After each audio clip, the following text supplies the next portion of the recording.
আচ্ছা দেখেন, এর আগের দিন আমাদের ক্লাস ছিল কি নিয়ে, অর্থাৎ ফুল নিয়ে আলোচনা ছিল।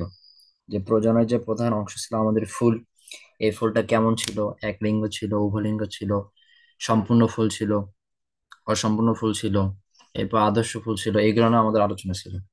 আজকে আমরা ফুলের বিভিন্ন স্তবক গুলো নিয়ে আলোচনা করব। তো ক্লাস বেশি লেন্দি করবো না, কারণ বেশি সময় আপনারা মনোযোগ ধরে রাখতে পারেন না। বলি যে 9টার ভিতর সবাই অ্যাডমিট হয়ে যাবে, এই যে অ্যাডমিট হতে এত সময় লাগে।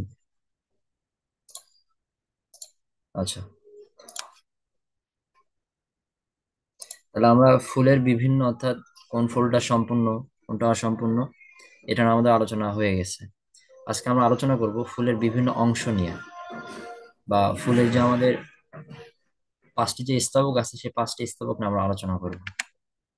তো দেখো, কথা না বাড়িয়ে আমরা এই যে আমাদের লাস্ট ক্লাস কিন্তু এগুলো ছিল, যে কোনটা ক্লিপ ফুল, কোনটা এক লিঙ্গ, উভলিঙ্গ, এগুলো ছিল আমাদের। আজকে আমরা আলোচনা করব ফুলের বিভিন্ন অংশ নিয়ে। আচ্ছা, ফুলের টোটাল স্তবক কয়টা ছিল? 5টা ছিল না? এই যে এখানে আমরা পড়ে আসছি যে কি প্রজননের অংশ, প্রজননের অংশ হচ্ছে ছিল আমাদের টোটাল।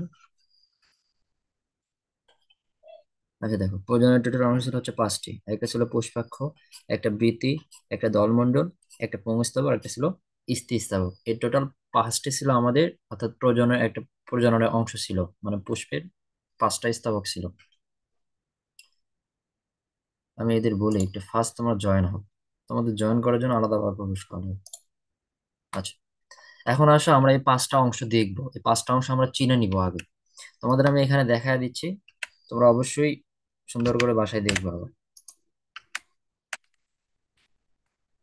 আচ্ছা দেখো, এখান থেকে আমরা দেখে নেব। এই যে আমরা যেটা দেখতে পাচ্ছি এটা হচ্ছে একটা জবা ফুল, ঠিক আছে। শুরুতে আমরা এই যে যেটা দেখতেছি বোটা, এই যে এটা, এটাকে বলা হচ্ছে, আমরা যেটা বলি বোটা, ঠিক আছে। এটা কিন্তু হবে বিন্ত, এটা কি হবে? এটা হবে আমাদের বিন্ত। এখন বিন্তনে আপনাদের পড়ায় দিছি না, যে কি এই বিন্ত দুই ভাবে হয়ে থাকে, একটা হচ্ছে সবিন্ত, আর একটা হচ্ছে অবিন্ত। আচ্ছা, এখন সবিন্তক কি? যে ফুলে বিন্ত থাকবে, যে ফুলে বিন্ত থাকবে সেটাকে বলা হবে সবিন্তক। আর অবিন্তক কি? যে ফুলে বিন্ত থাকবে না, যে ফুলে বিন্ত থাকবে না। তাহলে অবিন্তক ফুলের উদাহরণ কি দিছিলাম আমরা? হাতিশুঁড়। আচ্ছা, বিন্ত গেল। এরপরে দেখেন এই যে যেগুলো সাথে আছে, যুক্ত আছে, এগুলোকে কিন্তু বিন্ত বলা হচ্ছে, ঠিক আছে, কারণ এটা বোটার সঙ্গে যুক্ত অবস্থা থেকে। এটা অনেক সময় 6টাও থাকে, 5টাও থাকে, ঠিক আছে। আচ্ছা, বিন্তর পরে এরপরে যেটা আমরা দেখব, এই যে আবৃত অবস্থায় যেটা আছে, এই যে আবৃত সবুজ অংশ আছে, এই সবুজ অংশটাকে বলতেছে, আগে আমরা চিনে রাখবো, সবুজ সবুজ অংশটাকে বলবো আমরা বৃতি। কি বলবো? বৃতি বলবো। এই বৃতি, টোটাল বৃতি থাকবে হচ্ছে 5টি। কতটি বললাম? 5টি থাকবে। এই 5টা বৃতি যখন আলাদা আলাদা ভাবে থাকবে, সাপোজ এই যে দেখো হাতে দেখা যাচ্ছে অবশ্যই, এই যে হাত, তাহলে এই হাতে আমার আঙ্গুর বা নখ কয়টা আছে? 5টি আছে। তো এই 5টা নখ যখন একসাথে থাকবে, তাহলে হাতে 5টি একত্রিত অবস্থা আছে। কিন্তু দেখো যখন আলাদা আলাদা ভাবে থাকবে, যে এটা একটা, এটা একটা, এটা একটা, এটা একটা, এরকম 5টা আলাদা আলাদা ভাবে, তখন আমরা এক একটাকে বলতে পারবো পাপড়ি। কি বলবো? পাপড়ি। তো যখন অ্যাডজাস্ট হয়ে থাকবে এই পাপড়ি 5টাকেই আমি অ্যাডজাস্টমেন্ট ভাবে বলতে পারবো যে এরা হচ্ছে দলমণ্ডল। এটা কি? দলমণ্ডল। যখন আলাদা আলাদা ভাবে বলবো আমি, তখন এদেরকে বলবো হচ্ছে পাপড়ি। কি বলবো? পাপড়ি। তাহলে দেখো, বৃত্তির পরে যেটা গেল আমার, বৃত্তির পরে এটা হচ্ছে আমাদের দলমণ্ডল। তবে আমি এখানে একটা জিনিস বুঝাইনি, সেটা হচ্ছে কি বৃত্তি যেটা, এই সাপোজ ধরো 5টা বৃত্তি আছে আমার এই অবস্থায়, এই 5টা বৃত্তির যদি একটা খোলা অবস্থানে থাকে, এই যে খোলা অবস্থান আছে, মুক্ত অবস্থান আছে, তখন সেটাকে বলবো আমরা বৃত্তাংশ। কি বলবো? বৃত্তাংশ। ডিটেলস আলোচনা আমার আসবে, আগে আমরা চিনে রাখবো। আচ্ছা, এরপর আমরা যেটা দেখতে পাচ্ছি এটাকে বলতেছি আমরা দলমণ্ডল। দলমণ্ডল যখন ওই যে বৃত্তির মতো, দলমণ্ডল যখন এককভাবে বসবাস করবে, মানে এককভাবে অবস্থান করবে, তখন সেটাকে বলবো আমরা, দলমণ্ডল যখন এককভাবে থাকবে তখন সেটাকে বলবো কি? পাপড়ি। দলমণ্ডল কতটি থাকবে? দলমণ্ডলের টোটাল থাকবে 5টি। এরপরে দেখো, দলমণ্ডলের পরে আমরা এখানে এই যে যে নালীটা দেখতে পাচ্ছি, সেটা পরের চিত্র থেকে আমরা একটু ক্লিয়ার করে নিই। এই যে দেখো এখান থেকে। আচ্ছা, এটা ছিল আমাদের দলমণ্ডল। এই যে এটা ছিল আমাদের দলমণ্ডল।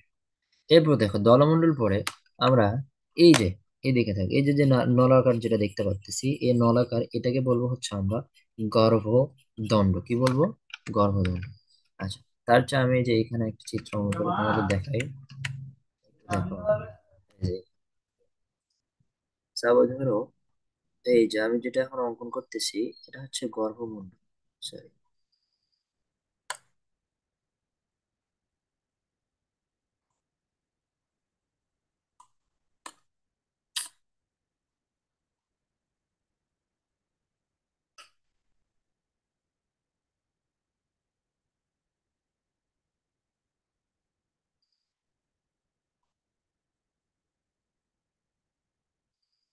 দেখো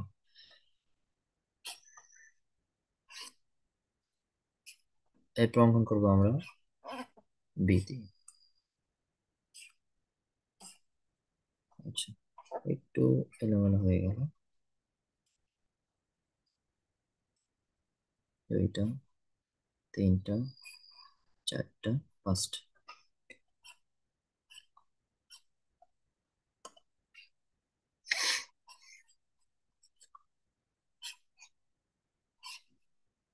আচ্ছা, দেখো বাসায় তোমরা এগুলো প্র্যাকটিস করবে, ঠিক আছে? অবশ্যই আর্ট প্র্যাকটিস করতে হবে। বাড়ি যাওয়ার যে তোমাকে আহামরি সুন্দর হতে হবে এমনটা না, জাস্ট একটু প্র্যাকটিস করবে, পরীক্ষা হয়ে যাতে খাতায় বোঝা যায় যে এটা কিছু চিত্র। আচ্ছা, এখন দেখো, তাহলে আমরা এটা সিলেক্ট করছিলাম কি পাপড়ি, বা যেটাকে সবগুলোকে বলে আমি বলতে পারবো দল মন্ডল। কি বলবো? দল মন্ডল। এরপরে যে এককভাবে যেটা আছে এটাকে বলবো বৃতি। কি বলবো? বৃতি। এরপর যে বোটা দেখতে পাচ্তেছি এটাকে বলবো বৃন্ত। ঠিক আছে। এরপর দেখো এই যে মুখে যেটা আছে, এই যে মুখে এটাকে বলবো গর্ভমুণ্ড। কি বলবো?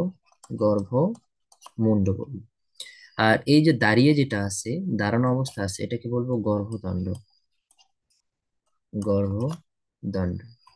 আর এই যে এখানে যেটা আছে এটাকে বলবো গর্ভাশয়। কি বলবো? গর্ভাশয়। এরপরে এই যে ফাঁকা জায়গা যেটা আছে এই ফাঁকা জায়গাটাকে বলবো বৃত্তাংশ। ফাঁকা জায়গাটা কি বলবো? বৃত্তাংশ। এখন আমাকে একটু বলো তো যে তোমরা কি এই যে ফুলের যে পাঁচটা স্তবক আছে এই পাঁচটা স্তবক কি ক্লিয়ার বুঝতে পারছো? জীবন মন্ডল আহাত, এই বলো পাঁচটা স্তবক কি বুঝতে পারছো তোমরা যে কোথায় কোন পাঁচটা স্তবক থাকবে? এখন এই পাঁচটা স্তবকের কাজ আমরা দেখবো যে কোনটার কাজ কিরকম হবে।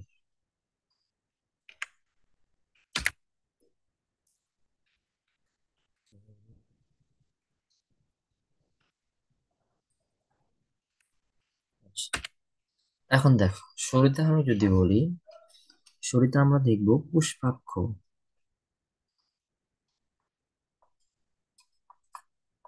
এখন দেখো পুষ্পাক্ষ কি?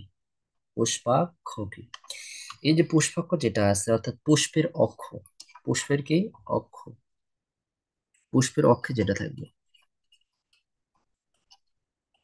পুষ্পের অক্ষে যেটি অবস্থান করবে, অবস্থান করবে। এখন দেখো তো এই যে পুষ্পাক্ষ কোনটা বলবো আমরা, এই যে এই জায়গাটাকে বলবো পুষ্পাক্ষ। এই যে এই জায়গা, তাহলে দেখো তো এই পুষ্পাক্ষ কি গোলাকার না? গোলাকার কিনা? এই যে এই জায়গাটাকে কি বলবো? পুষ্পাক্ষ। এই যে লাল কালার দিয়ে করে দিচ্ছি, এই জায়গাটাকে বলবো আমরা পুষ্পাক্ষ।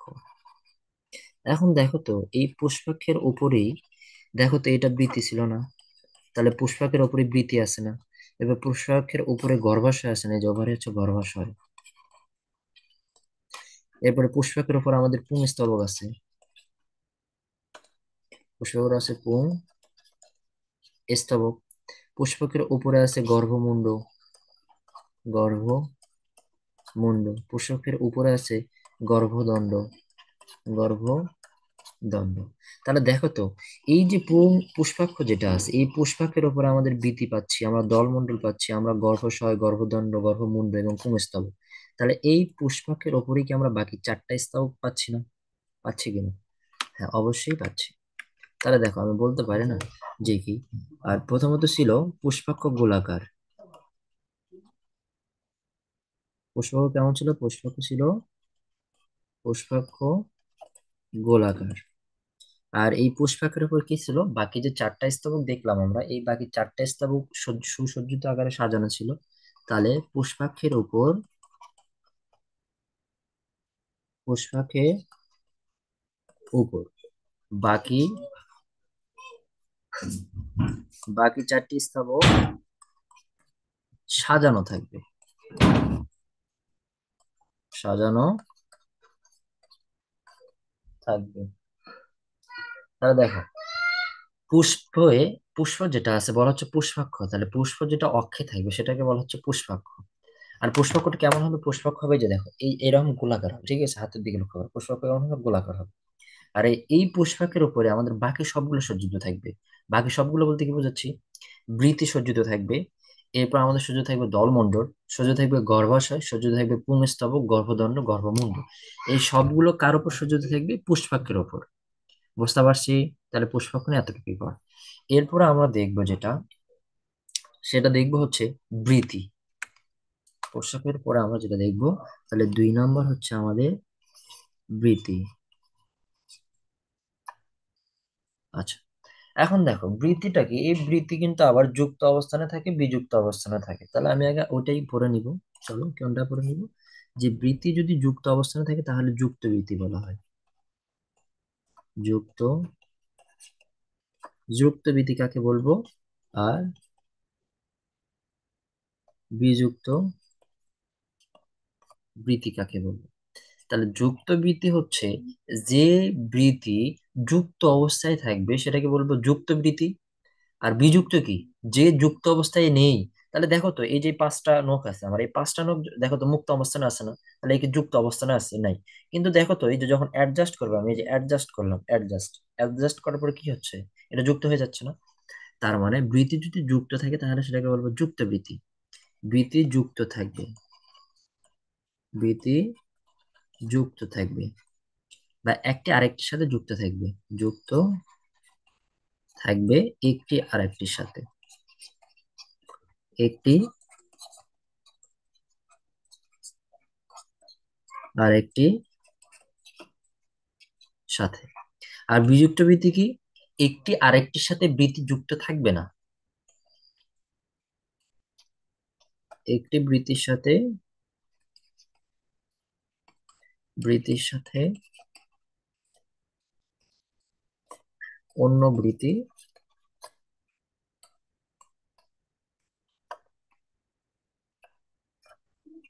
যুক্ত থাকবে না, সেটাকে কি বলবো? বিযুক্ত বৃত্তি। এখন আসো, এই বৃত্তিটা যখন সিঙ্গেল অবস্থানে থাকবে, একটু আগে কি বললাম, বৃত্তিটা সাপোজ ধরে এই যে অবস্থানে আছে, তাহলে দেখো তো আলাদা আলাদা ভাবে আছে না? আর যদি এইভাবে থাকে তার মানে এরা যুগ একই সাথে আসবে। তাহলে সবগুলো আমাদের বৃত্তি কিন্তু থাকবে 5টি। কয়টা থাকবে? এই যে দেখো, এখানে দেখো বৃত্তি কিন্তু টোটাল 5টা থাকবে, যদি এখানে স্পষ্ট বোঝা যাচ্ছে না, এই যে এখানে একটা থাকবে, এই যে লাল লাল দিয়ে বোঝাচ্ছি, এখানে একটা, এই যে এখানে একটা, এখানে একটা, এখান থেকে 3টা দেখতেছি, এই পাশে একটা আছে, এবং এই যে এই বরাবর আরেকটা থাকবে। তাহলে বৃত্তি টোটাল কয়টা থাকে? কয়টা থাকবে? 5টা। এই 5টা বৃত্তিকে যদি আমি আলাদা আলাদা ভাবে দেখাতে চাই, একটা একটা করে দেখাতে চাই, তাহলে আমি বলবো বৃত্তাংশ। তাহলে আমি কি বলতে পারি না যে বৃত্তি যখন এককভাবে থাকবে তখন তাকে বলা হবে বৃত্তাংশ। বৃত্তি এককভাবে থাকলে, থাকলে তাকে বৃত্তাংশ বলে। বুঝতে পারছেন? বৃত্তি যখন এককভাবে থাকবে, মানে এই যে 5টা মিলে বলা হচ্ছে বৃত্তি, আর এটা যখন আলাদা বললাম, এই যে একটা বোঝাচ্ছি বা যে কোনো একটা বোঝাচ্ছি, তখন সেটা কি হবে? বৃত্তাংশ। এখন একটু কথা আছে। আচ্ছা বলো তো, গাছের পাতা কেন সবুজ হয়? গাছের পাতা কেন সবুজ হয়? কেন সবুজ? অ্যান্সার দিবা? চ্যাট লিস্ট, লিস্ট মানে চ্যাট বক্সে অ্যান্সার দাও। বলো, গাছের পাতা কেন সবুজ? অপেক্ষা করবো, অ্যান্সার দাও।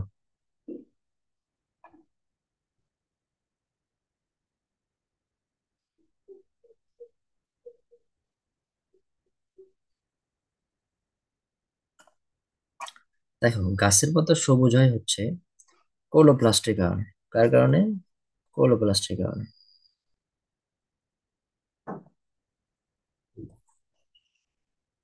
হলো ক্লোরোপ্লাস্টের কারণে।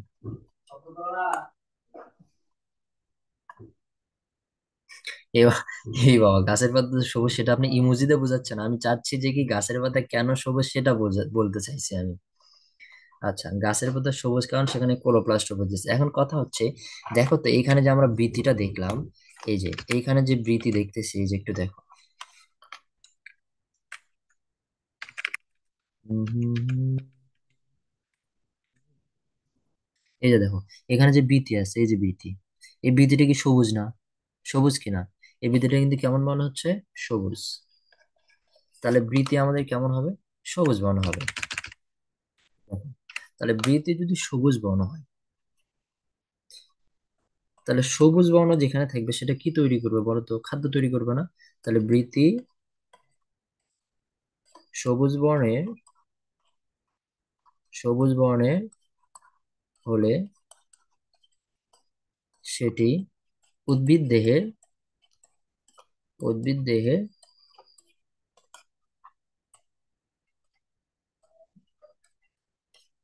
খাদ্য তৈরিতে সাহায্য করবে, খাদ্য তৈরিতে সাহায্য করবে। বুঝতে পারছেন? বৃত্তি নিয়ে এই যে যতটুকু পড়ালাম, মানে আপনাদের যতটুকু যেভাবে পড়াচ্ছি এতটুকু আপনারা সুন্দর নোট করে রাখবেন এবং এতটুকুই পড়বেন, তাহলে এনাফ। তাহলে আমরা প্রথমে পড়লাম পুষ্পাক্ষ, এরপর পড়লাম বৃদ্ধি। এখন আমরা পড়বো হচ্ছে জলমণ্ডল। কি পড়বো? জলমণ্ডল। তাহলে এখানে করি জলমণ্ডল।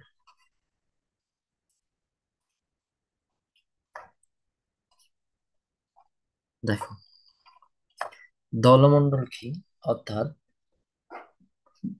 সবগুলো পাপড়ি যখন একত্রিত থাকবে তখন সেটাকে বলা হবে দলমণ্ডল। এই দলমণ্ডলে অনেক সময় যুক্ত থাকে, অনেক সময় মুক্ত অবস্থানে থাকে, অনেক সময় এটাকে বলা হয় টুইস্টেড। এখন কথা হচ্ছে টুইস্টেড আবার আসলে আবার কি? তাহলে দলমণ্ডলের ক্ষেত্রে কি কি থাকবে একটু বলে দিই। একটা থাকবে হচ্ছে যুক্ত অবস্থানে যুক্ত, একটা থাকবে মুক্তবীতি, একটা যুক্ত একটা মুক্ত, আর থাকবে হচ্ছে আমাদের টুইস্টেড। টুইস্টেড, টুইস্টেড অর্থ হচ্ছে পাকানো। টুইস্টেড অর্থ কি? পাকানো। টুইস্টেড শব্দ অর্থ কি? পাকানো। তার মানে দেখো, এই যে দলমণ্ডল পাকানো অবস্থায় থাকবে হচ্ছে জবার। জবার দলমণ্ডল কেমন অবস্থানে থাকবে? পাকানো অবস্থানে, মানে পেঁচানো অবস্থানে থাকবে। মানে জবার যে পাপড়ি গুলো, একটা পাপড়ির সাথে দেখবা কিভাবে থাকবে, এই যে এটা ধরো আছে না, তাহলে এইটা পাপড়ি, এই একটা পাপড়ির সাথে আরেক পাপড়ি যে এইভাবে লেগে থাকবে। অর্থাৎ এইটা আছে, এটা একটা পাপড়ি, এই আরেকটা পাপড়ি কি হবে? এই যে এটা পাপড়ি, এটা এই যে এর সাথে যুক্ত হবে, মানে একটার সাথে আমার অষ্টবেষ্ট ভাবে যুক্ত থাকবে। আচ্ছা, এখন দেখো এই দলমণ্ডল যখন এককভাবে থাকবে, তাহলে কি বলতেছি দেখো, দলমণ্ডল যখন, দলমণ্ডল এককভাবে থাকলে সেটি কি হবে? সেটি পাপড়ি। সেটি কি হবে? পাপড়ি। মানে কোনটা বোঝাতে চাচ্ছি আমি? দেখো, এই যে এখানে দেখো পাপড়ি, এখানে একটা, এখানে একটা, এই যে এগুলো এখানে পাঁচটা, এই টোটালকে বলবো দলমণ্ডল। আর আমি যদি বলি শুধু এই একটা, তাহলে শুধু এই একটাকে বলবো কি? পাপড়ি। এই একটাকে বলবো পাপড়ি।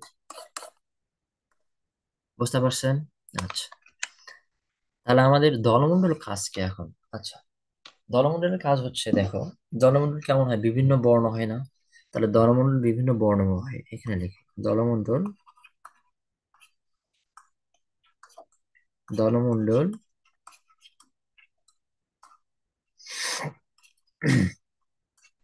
বিভিন্ন বর্ণময়ী হয়ে,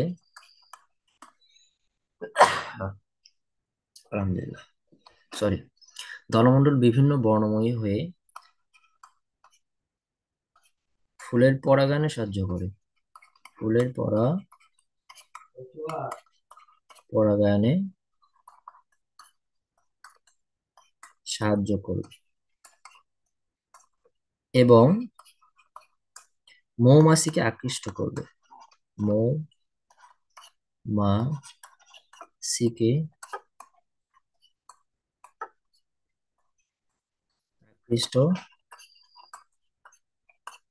করবে। তাহলে দলমণ্ডল যখন এককভাবে থাকবে সেটাকে বলবো পাপড়ি। আর এই দলমণ্ডল যখন বিভিন্ন বর্ণময় হবে তখন সে ফুলের পরাগায়নে সাহায্য করবে এবং কি হবে, মৌমাছিগুলোকে আকৃষ্ট করবে। এতটুকু হচ্ছে দলমণ্ডলের কাজ। বুঝতে পারছি। নেক্সট যাব। দলমণ্ডলের পরে কি আছে আমাদের? আমরা দেখবো এখন পুংস্তবক। পুংস্তবক,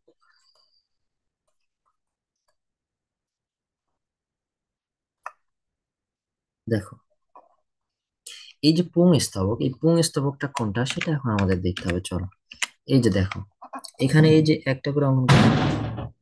এই যে আলাদা ভাবে আছে, এই যে একটা আলাদা ভাবে আছে, এই যে দেখো, আলাদা আলাদা ভাবে একক ভাবে যে আছে এটাকে বলা হচ্ছে পুংস্তবক। কি বলা হচ্ছে? পুংস্তবক। এই যে পুরোটাকে বলা হচ্ছে পুংস্তবক। এখন দেখো, এই পুংস্তবকের মাথায় ক্ষুদ্র কিছু দেখা যাচ্ছে, ক্ষুদ্র দানাময়, ঠিক আছে? এই দানাযুক্ত যেটা আছে এটা দেখতে বৃক্কের ন্যায়। নট বৃক্ষ, বৃক্ষ, বৃক্ষ। বৃক্ষ হচ্ছে গাছ, আর বৃক্ষ হচ্ছে কিডনির ন্যায়। অর্থাৎ পুংস্তবকের মাথায় যেটা থাকবে, যেটাকে বলা হচ্ছে পরাগধানী, যেটা অবস্থান মানে আকৃতিটা হবে দেখতে বৃক্ষের ন্যায়। দেখো, পুংস্তবক, তাহলে পুংস্তবকটা দেখে কেমন হবে? বৃক্ষের ন্যায় হবে।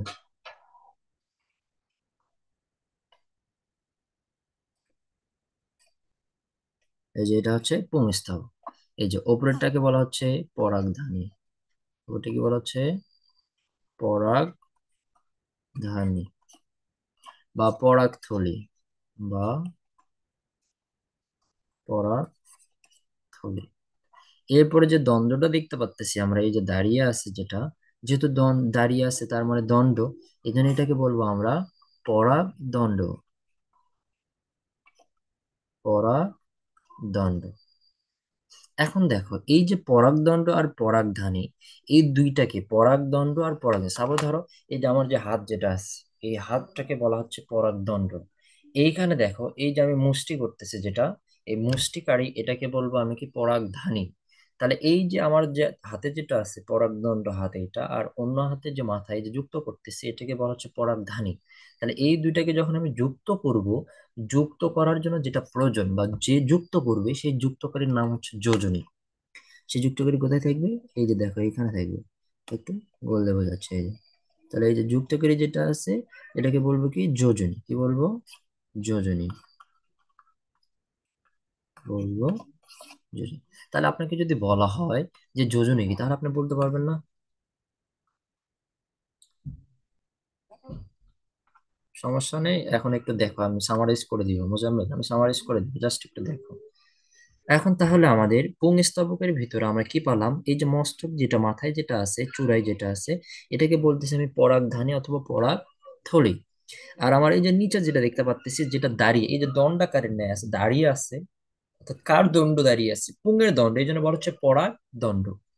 এখন কথা হচ্ছে দেখো, এই যে এর মাঝে ক্ষুদ্র ক্ষুদ্র কিছু ক্ষুদ্র থাকবে। ক্ষুদ্র কি থাকবে উপাদান? যে উপাদানগুলো হচ্ছে, যে উপাদানগুলোকে বলবো আমরা পরাগরেণু। কি বলবো? পরাগরেণু বলবো। এই এক একটা উপাদানকে বলো পরাগরেণু। পরাগরেণু। বলো, পুংস্তবকের যে অংশগুলো, এগুলো কি বুঝতে পারলা? একটা হচ্ছে আমাদের পরাগদণ্ড, একটা হচ্ছে আমাদের পরাগধানী। তাহলে পরাগদণ্ড এবং পরাগধানী এই দুইটাকে যে যুক্ত করবে তার নাম কি ছিল? যোজনী। আর পরাগধানীর ভিতরে ক্ষুদ্র ক্ষুদ্র বস্তু, মানে ক্ষুদ্র ক্ষুদ্র উপাদান থাকবে, যেগুলোকে বলা হচ্ছে কি? পরাগ রেণু। বুঝতে পারছি। নেক্সট আমরা দেখব স্ত্রী স্থাবক। স্ত্রী স্থাবক। এখন দেখো, এই স্ত্রী স্থাবক আমাদের কয় নাম্বার? 5 নাম্বার না? দেখো, স্থিতিস্থাপক 5 নাম্বার, পুংস্থাপক আমাদের 4 নাম্বার। এবার আমরা দেখছি দলমণ্ডল। দলমণ্ডল ছিল কয় নাম্বার? 3 নাম্বার। দলমণ্ডলের পরে আছে আমাদের বৃত্তি। দেখো, বৃত্তি 2 নাম্বার। আর পুষ্পক ছিল আমাদের 1 নাম্বার। তাহলে আমরা 5টা স্তবকে পৌঁছে গেছি। আচ্ছা, দেখো স্ত্রী স্থাবক। এই যে স্ত্রী স্থাবক যেটা আছে, এই স্ত্রী স্থাবকের ভিতরে থাকবে হচ্ছে বা স্থিতিস্থাপককে আমরা চিনবো গর্ভপত্র নামে, কি নামে? গর্ভপত্র। এখন এই গর্ভপত্রে আবার তিনটা অংশ আছে। কয়টা অংশ নিয়ে গর্ভপত্র? তিনটা অংশ নিয়ে। কি কি? একটা হচ্ছে আমাদের গর্ভমুণ্ড, একটা গর্ভমুণ্ড, একটা হচ্ছে গর্ভদণ্ড, একটা হচ্ছে গর্ভাশয়। গর্ভাশয়। এই যে গর্ভদণ্ড যে দেখতে পারতেছি, এই গর্ভদণ্ডের ভিতরে আমরা দেখব গর্ভনালী। গর্ভনালী। দেখো একটু তোমাদের দেখাই স্থিতিস্থাপকের গর্ভপত্র। তাহলে এই যে মাথায় যেটা আছে, একটু ঝামেলা। আচ্ছা, মাথায়।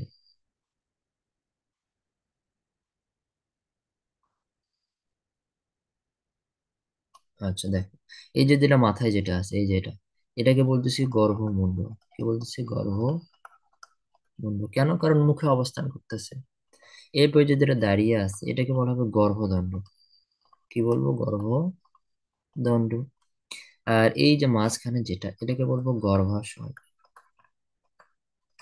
কারণ কথা হচ্ছে ভাই, তাহলে গর্ভনালীটা কোথায়? এই গর্ভদণ্ডের ভিতরেই থাকবে, এই যে এদের সাথে যুক্ত থাকবে, এই যে।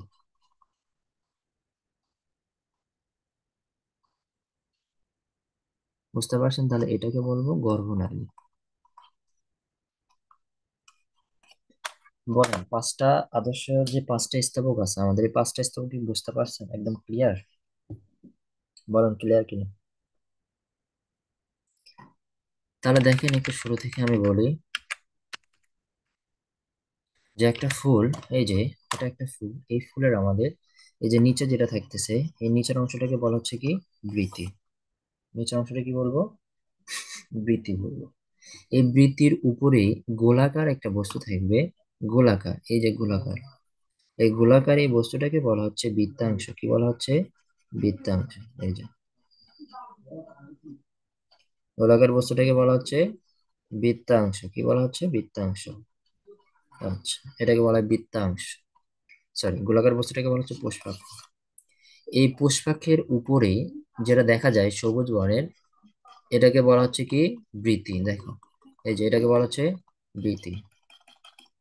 এর উপরে যেটা থাকে সেটা হচ্ছে পাপড়ি। সেটা কি?